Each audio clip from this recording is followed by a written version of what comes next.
আজকের রেসিপি আড় মাছের কালিয়া। তো আড় মাছের কালিয়া রান্না করার জন্য প্রথমে আড় মাছগুলোকে পাতিলেবুর রস, নুন, হলুদ, লঙ্কা গুঁড়ো দিয়ে ভালো করে ম্যারিনেট করে রাখতে হবে কিছুক্ষণের জন্য।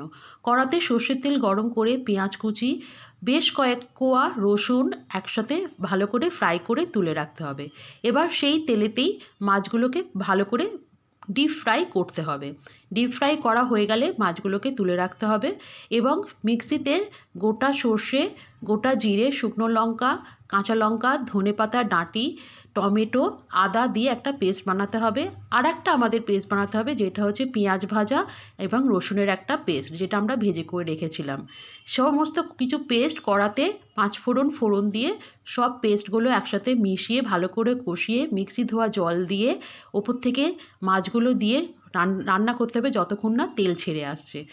তারপরে পেঁয়াজের বেরেস্তা দিয়ে ধনেপাতা কুচি দিয়ে অল্প একটু কিছুক্ষণ রান্না করে নিয়ে নামিয়ে রাখলেই তৈরি হয়ে যাবে আমাদের আড় মাছের কালিয়া। এটা গরম ভাতের সাথে ফাটাফাটি লাগে খেতে। একবার ট্রাই করে দেখতে পারো।